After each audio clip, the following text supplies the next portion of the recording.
Welcome to our service. We are continuing our series today called Live Like a King.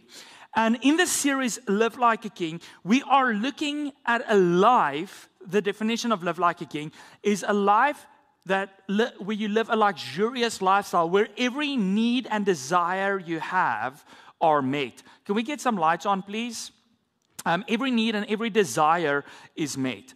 And if you think of that, if you think like, okay, how can every need and desire be met in my life? I think one of the things you can easily think of is, one of that ways is if I can do whatever I want, whenever I want, simply because I can. And often that seems like the way the rich and the famous act, right? Like they just do what they want, when they want. And even when it's wrong, it sometimes seems like they can just get away with it. The question is, should we do something simply because we can, simply because it's possible, and simply because we can get away with it? Or could it actually be harmful to us over the long haul?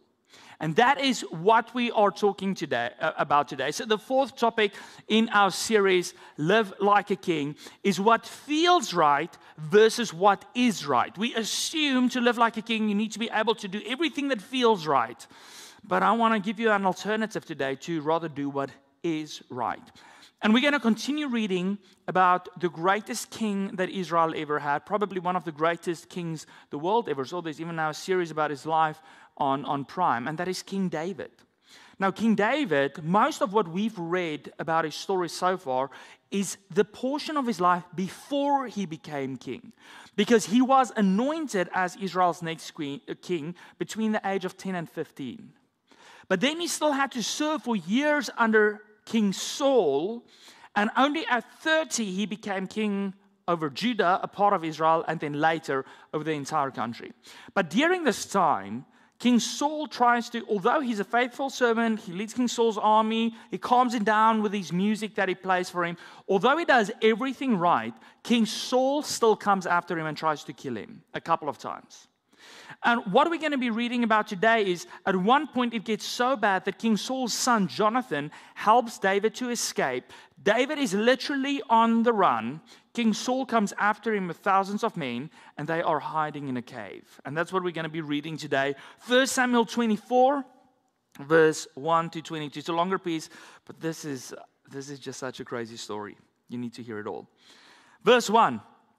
After Saul returned from pursuing the Philistines, so they first had a bit of a battle there with their enemies, he was told that David is in the desert of En-Gedi. So Saul took 3,000 able young men from all Israel and set out to look for David and his men near the crags of the wild goats.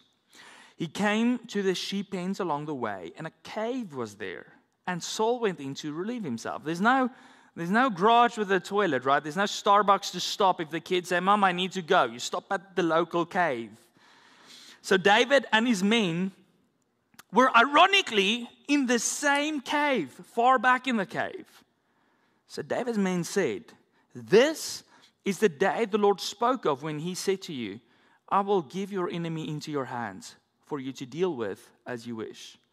Then David crept up unannounced and cut off a corner of Saul's robe. Afterwards, David was conscience-stricken for having cut off a corner of his robe, and he said to his men, "The Lord forbid that I should do such a thing to my master, the Lord's anointed, or lay my hand on him, for he is the anointed of the Lord."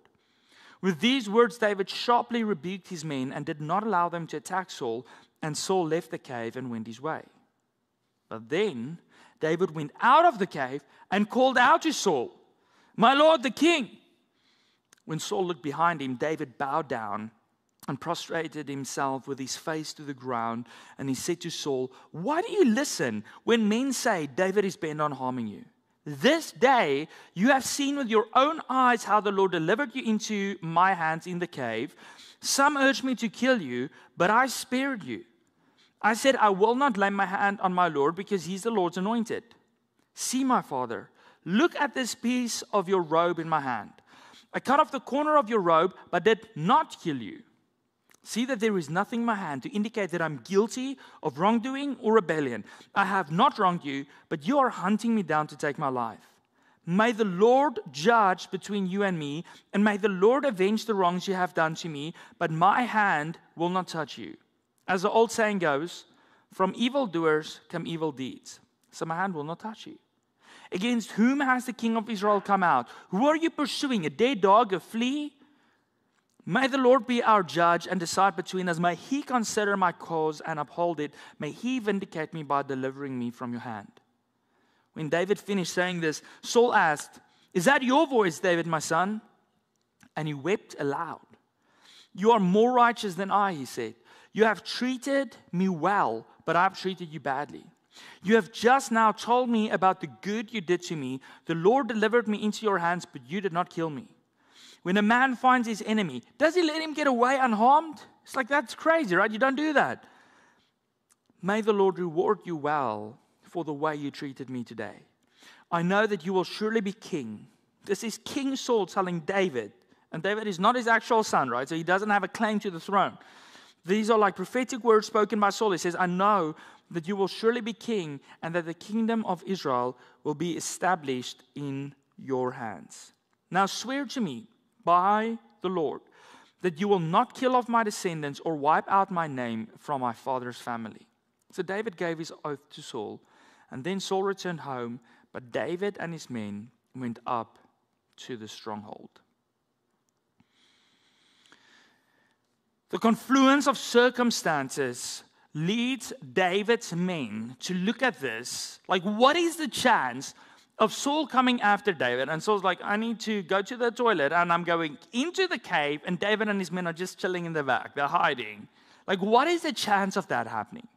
So his men says, like, if you look at how all of these circumstances get together, we can only figure out it means one thing.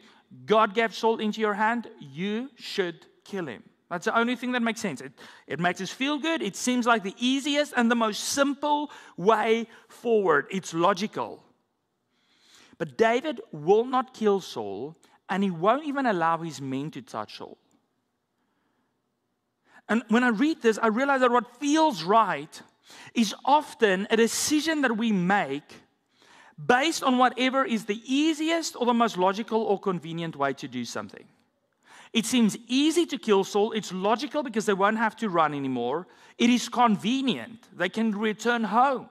And that's often how we make decisions. And I believe in the day and age we're living in, this is more true than ever before. In 2008, a study was done. I know 2008 seems like a long time ago, but I think this study proves something that you will immediately recognize and go like, oh yeah, I see that everywhere around me. 2008, this research team led by sociologist Christian Smith interviewed 230 young adults all over the US. And that's not a big study, but it was actually part of a bigger study that they were conducting. And the study was about asking young people about their moral lives. And this is not a Christian study or anything, right? This is just plain sociology, so group psychology. And this is what Smith says, like how he summarizes this research. He says, not many of these young people have previously given much or any thought to many of the kinds of questions about morality that we ask. They just don't think about that stuff. He says, when asked about wrong or evil, they could generally agree that rape and murder are wrong. It's bad, like they're like, yeah, that's wrong. But aside, he says, from these extreme cases, moral thinking didn't enter the picture. Not even when considering things like drunken driving, cheating in school, or cheating on a partner. One interviewee said, I don't really deal with right and wrong that often. I'm like, what? Like, I feel like every day, almost every decision I face, the way I raise my children, the way I speak to my wife, the way I lead the church, the way I work, I feel like everything of that has morality connected to it. Like what is right and what is wrong. And people often ask me, like, why don't I use big Christian words? And why do I use other phrases and not just say, like, you're a sinner and you're going to hell? And I'm like, because young people would walk in here and they're like, what's sin? There's been studies done on it. They literally don't know what the word means.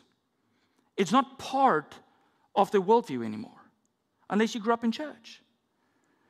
The default position, he said, which most of these young people come back to again and again, is that moral choices are a matter of individual taste. They said stuff like, it's personal. How do you make a decision? It's up to the individual. Who am I to say? One person said, I would do what I thought made me happy, or I would do something based on how I felt. I have no other way of knowing what to do but how I internally feel. Smith called this an atmosphere of extreme moral individualism. And he wrote this. He said, many unethical ways of doing things are difficult. It's sometimes difficult to steal something, right? You could get caught. It's hard to do certain unethical things. He said, so we do not normally think of them because there's no incentive to doing things that way. It's hard.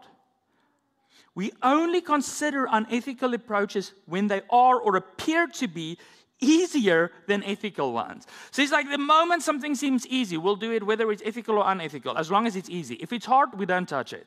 So he says if being unethical involves lots of hard work, then even people with weak morals might as well be ethical.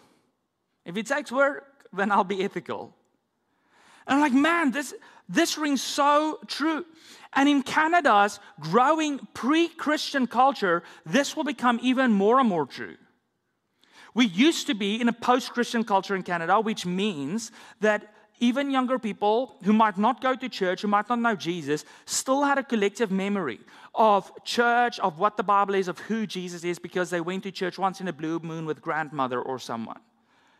But we are now entering a pre-Christian phase, which means that people have no reference, more and more young people have no reference to the Bible, to the church, to Jesus, to any of the moral things that Christians used to hold onto. And in a world where it's becoming more and more hyper-individualized, these things aren't going to get better. They're probably just going to keep getting worse, where we keep making decisions based on how I'm feeling or the easiest path for me. So basically, this is how people make decisions. Anything could go if it seems right to you, or if it feels like there's very little resistance. And there is a significant problem with this. Because what feels right to me might feel wrong to you. So then how can I do something that feels right to me, but it feels wrong to you or it hurts you? Like who's right and who's wrong? So if there is not a higher moral authority that's beyond ourselves, and the only thing we base our decisions on is how I feel or what is easy, we're going to run into trouble. What would have happened if David went with the easiest way and killed Saul? Now, what would have happened? They wouldn't be hiding anymore. They wouldn't have to run for their lives. They could return to their families. David could possibly become king. There's so many good things when we just look at the situation quickly that could have come out of this moment if David did decide to kill King Saul. But there is a different side that we don't see. And that is that there is a negative side. If David did murder a man literally caught with his pants down, stabbed him in the back, he would have lost the respect of the people that would later crown him as king. If he did that simple act, which seemed really easy and logical and convenient in the moment, over the long term, he would have ruined his life probably. They would have hunted him maybe because he's the king killer. But more than that, David would have gone against God's will for his life and for the nation. See, what feels right is often a decision we make for what seems like the easiest or the most convenient way to do something without thinking of long-term consequences. We just don't think about what is coming down the line. I don't think when I speak to my spouse in a certain way, how that is going to affect my marriage 5 or 10 years down the line. I don't think when I cheat on a test, how it's going to affect my studies when I go to university. I don't think when I cheat on a boyfriend or a girlfriend, how that's one day going to affect my marriage. We don't consider the long term, so we just stick to what seems easy and quick. And you might be like, Louis, you preach to those young people. I'm like, this is not a young people issue. This is an all people issue. We all act without thinking how things will affect ourselves long term. We all act without thinking how my decisions will affect my neighbor or how my decisions will affect my relationship with God. Let me give you some examples. All over the town of Newmarket, they put up speeding cameras in 40 zones because people wouldn't drive 40. And it's so frustrating to drive 40. I'm like, I can walk faster than that, right? It is so frustrating. But when we are on the road and we're late, we don't consider why there's a 40 speed limit. All we care about is it is inconvenient and I need to get there fast. We do not think about a child whose ball rolls into the street in a community. We don't think about a little child who's on their scooter or on the bicycle in the street. We just think about now, like, I need to get there. This is inconvenient. We just went through big elections in the US and it's affecting us directly with all the tariff things. We went through a provincial election here, a federal election is coming up, and at least Canadians are a little bit better here than Americans. They are worse at this, but people post the most crazy and strong political views on social media. And I'm like, they post it from a place where this is how I feel and this is what I believe is right, but did you think about how this is affecting your neighbor that might be in a different political grouping than you are? Because in this church, we don't just have conservatives. We have people that vote for many different parties, people with many different views. You see, David knew something. He knew that Saul, it didn't matter if Saul was king. It didn't matter if David was king, because ultimately, God is king. And it doesn't matter if Trump is the president of the US or who is the king of Great Britain or who's the prime minister of Canada. At the end of the day, God is king, not our political leaders. So how does it affect my neighbor? How does it affect my neighbor when I gossip about them? Did you ever stop to think, like, I'm just saying something quickly to get it off my chest, but how would it affect them if they would hear it? For people who call Grace Church home, have you ever thought about when you do not serve or when you do not give, how it is affecting people that could walk in here and you are the missing link that could have helped them to encounter Jesus? The more individualistic our world becomes, the less thought there is of the greater good, the more we just think about ourselves.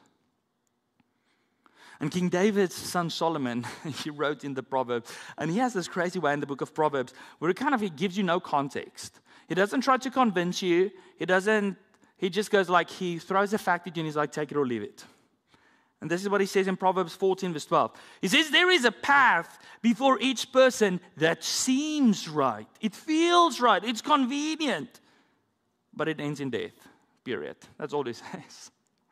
It's like it might feel right. Just because the path seems right doesn't mean it is right.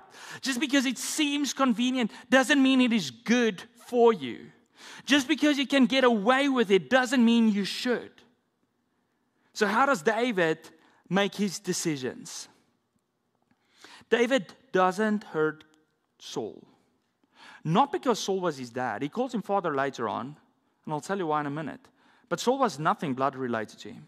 He doesn't kill Saul, not because he has so much respect for this great king who's always done everything right. He has every reason to kill King Saul, but he doesn't kill him for one reason and one reason alone. He says, I cannot do this. It is forbidden to touch the Lord's anointed.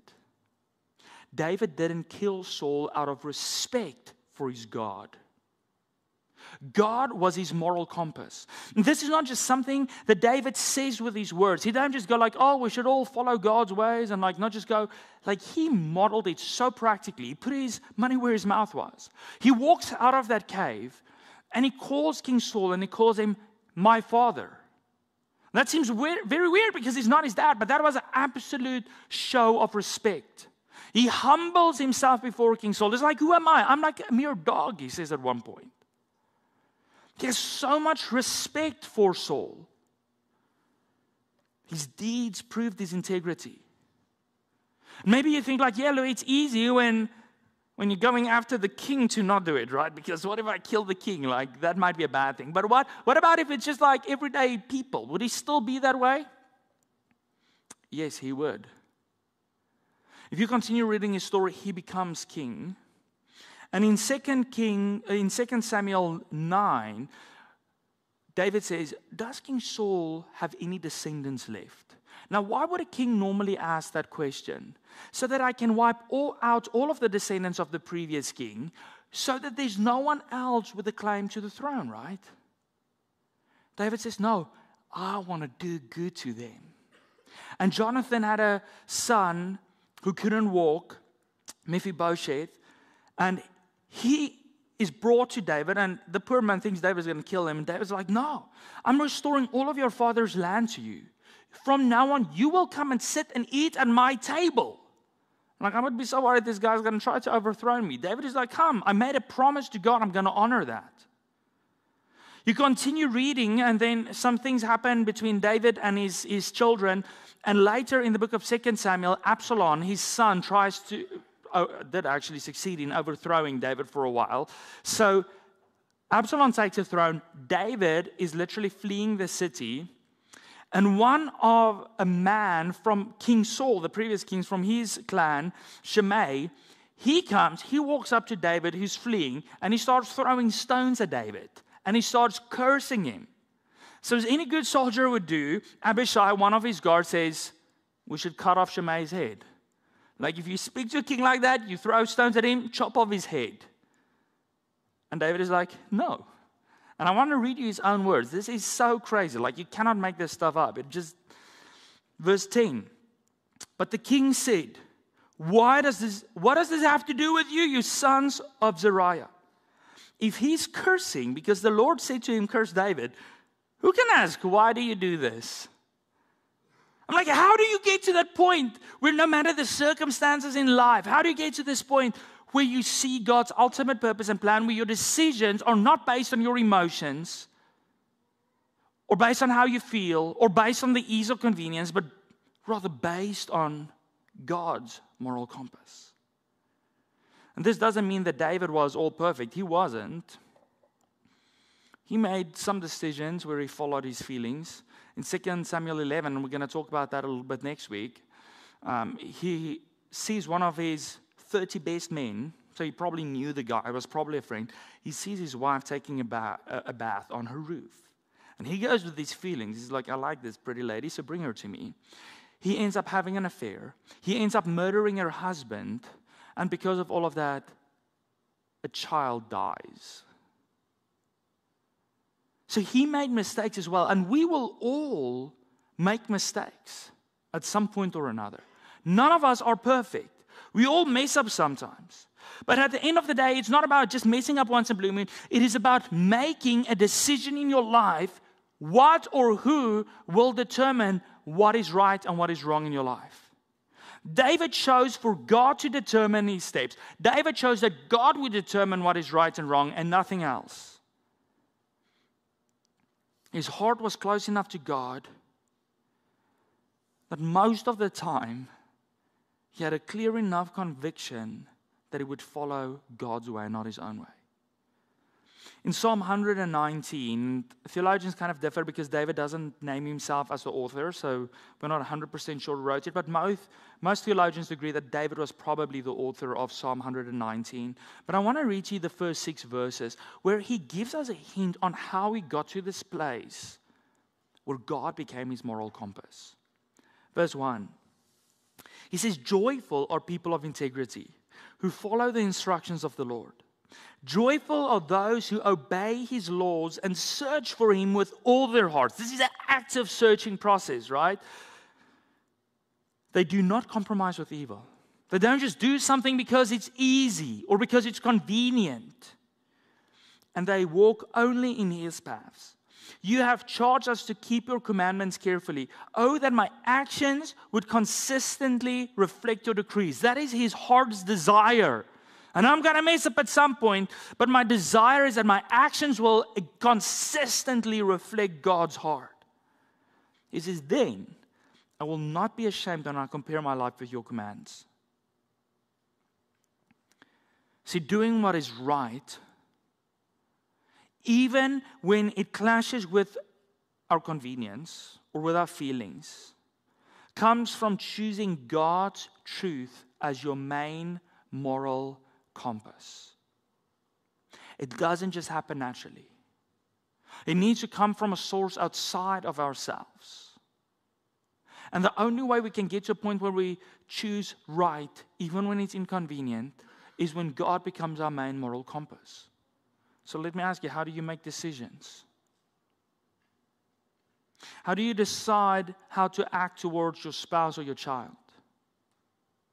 Especially when you come back from a hard day at work and you're irritated and frustrated. Or especially when you're late for church because time just took a weird gap out of your night's sleep. How do you determine how you're going to discipline your children? Based on the latest millennial parenting tip on TikTok? Or based on a boomer advice from your grandparents? Or just on how you're feeling? How do you decide to act at work and school? How do you decide how hard you're going to work? Is it based on the pat on the back that your teacher or your boss gives you? Or is it based on the salary that you get? Or is it based on God who said, work at everything as if it is for God? How do you decide about lying? About cursing? How do you decide about what you're going to watch on TV or what music you're going to listen to? How do you decide on your sexual identity? How do you decide about your reaction to someone who wronged you? Is it going to be based on what you're feeling or what culture is saying, or is it going to be based on God and His Word and His guidance? See, we can either pick the path that seems right because we feel like it or because it's convenient, or we can pick the path based on God's moral guidance. And maybe you're sitting here today and you're like, man, I want to pick God's way, but it always seems like people who does the wrong thing makes it to the top. It feels like I'm losing out if I do the right thing. I can assure you it felt this way to David as well. In fact, although Saul says, I'm so sorry, David, David doesn't trust him fully. David doesn't go back to the palace with him. David continues hiding. But David had full confidence that God knew what was right, that God was in control, and that God would judge, and He would judge fairly. It's like, it's not all up to me. It's not about how I feel. If I feel like I'm on top of the world, if I succeeded. He says in verse 15 there, may the Lord be our judge and decide between us. May He consider my cause and uphold it. May He vindicate me by delivering me from your hand. Listen, if you are a believer, you do not need to win. You do not need to always feel good. You do not always need to see justice in the moment, because if you are a believer, then you know that the King of Kings is Jesus, and at the end of the day, nothing is going to dethrone Him. He is the ruler, and He is the judge, and He will judge fairly. David understood that ultimately God is in control and will reward those who do what is right. And I think there's two rewards we get when we make the choice to follow God's way. A short-term reward and a long-term reward. Short-term reward we read about in verse 16 to 19. David calls out to Saul and he does what is right. And Saul turns around and he starts crying in front of his 3,000 men. And he says, David, my son, is that you? And he confesses that he did wrong. And I'm like, how on earth is this possible? It's because David did the right thing. It brought Saul to remorse. And this is a principle that we read about in Proverbs 25, verse 21 to 22. Hear this. If your enemy is hungry, give him food to eat. You're like, no, let him starve, then he can't be my enemy, right? If he's thirsty, give him water to drink. You're like, no, I want him to have a cotton mouth.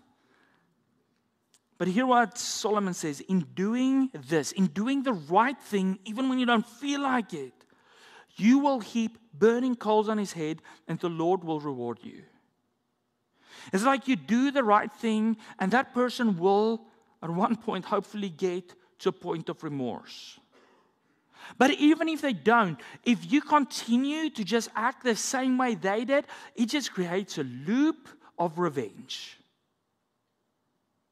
And I see this sadly in so many marriages. When people come to me for marriage counseling, this is one of the most common things I would tell them. You want to know if you're in a loop? ask yourself, what is my first response when my spouse or my partner or my parents or someone says something to me? If it is defensive, it means that you're in a loop. You've hurt each other so much and you continue throwing so much stuff at each other that you don't hear good, even if it's said to you. All you hear is another attack. So you can choose to just keep fighting back and it just becomes a loop and the walls just grow higher. You drift apart and relationships are ruined. Or we can choose to follow God's way, to do the right thing and trust that I'm heaping some coals of shame on their head, and at one point, people will turn and they will change their ways. But the second reward that we read about is a long-term reward in verse 20 to 21. King Saul says some prophetic words there. King Saul, who is king, who's got a ton of sons that should be king, tells David, surely you will be the king. Surely God will make you king. And then he asks, but please don't wipe out my descendants. Like long-term, David gained the respect of the people to the point where they anointed him as king. Over the long term, the plan that God had laid out for David's life happened. So when we choose to do what is right rather than what feels right, here's the thing: God's plan will ultimately prevail. When we choose to do what is right rather than what feels right, God's plan will ultimately prevail. God destined David to be king. And that will happen. No matter how many people try to stop it, no matter life circumstances, no matter how many people threw stones at him or cursed him or tried to overthrow him, at the end of the day, God's plan will happen. So we sometimes believe if we want to live like a king, if we want to live a life where our needs and our desires are met, where we can truly be happy, then we should feel good about everything in life. Then we should win at everything in life. And we should get everything we want.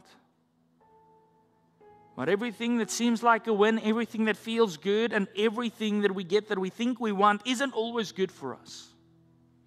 So sometimes we have to let go of those feelings. We have to let go of the temporary win in order to receive later on what God really wants to give us.